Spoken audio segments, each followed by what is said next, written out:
New Zealand will play anybody here the way we treated them. They said this was as good, if not better, than the way we were treated for a World Cup. So South Florida threw a party, and we did it really well. And I think, again, I was just excited about moving forward. But I was heavily criticized because we were definitely going to lose some money on it. But I said, well, you got to invest in the sport, and look what we did. And all the board members loved sitting in that VIP suite, drinking their rum and enjoying world-class cricket and seeing the U.S. play. It was the first of its kind. And I had high hopes. And I was already, I think there's a photo that has floated around the internet. I was already meeting with our friend at the IPL about IPL matches coming to the United States. The very famous photo of you with Lalit Modi, yes, from 2010. Where we denied that we were doing anything but just meeting one another for the first time. He went to Duke and I was a Tar Heel, so we started off the conversation with our hatred for each other's team. But it led to that quiet conversation of absolutely the IPL wants to play in the United States. Start working on it. We'll help you. So that was something I had in the works.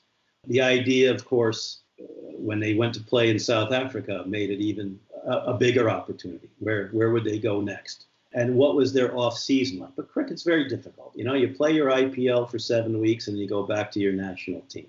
And then the summer in England. And then it was difficult to keep adding, but we were looking at it. And one of the things I was interested in was creating a venue in Las Vegas and trying to bring, a small IPL type tournament just to Las Vegas, because I thought it would bring the gambling community and the beautiful entertainment that Las Vegas could do, and some night games in Vegas. To me was a whole strategy that I had with Lalit Modi.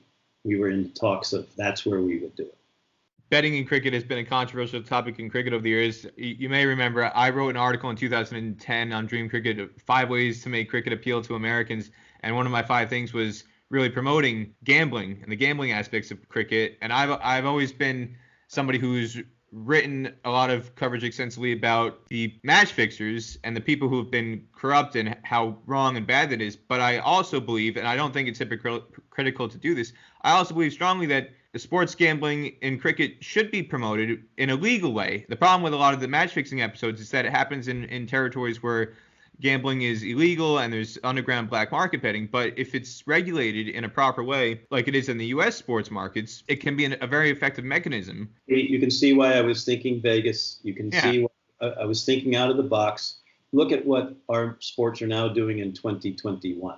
In America, it's incredible, the gambling transformation that's happened with the opening of our time. And by the way, I had come out of being heavily involved with the XFL in 2021, where we made a deal with the bookies in Vegas, and gambling was legal for XFL games. And so I knew what that meant. This was one of my strategies. I look at English football. I look at MLS, who I am a beloved consultant with MLS programs and teams, but I started day one. In 1996, I was telling MLS that if you look at what works in British, Italian, German, French football, Spanish football, you'll find that it's gambling that works. And that the fact that all the games are at the same time on a Sunday is because, hey, all the gambling needs to take place at the same time. Otherwise, maybe you don't play your players if you knew that the other team that you're having to be ahead of in the table had a draw or had a loss. So that's why they play. That's what I was told, and that's what I learned. And I also learned the fact that there's a larger line at Ladbrokes at, say, an Arsenal game than there is a beer line or a hot dog line or a sausage line. Why? Because the people in the state. And my recommendation to MLS in its very first year was allow gambling, but only at the stadium. Make people come and then they can gamble there. So I've been a fan of that. And this is where I was thinking, I would look at that opportunity in a Vegas thing. I didn't have ICC commitment to that, but I'm just saying that if you go to every website in cricket, all you see is betting advertisements. So, I wasn't blind.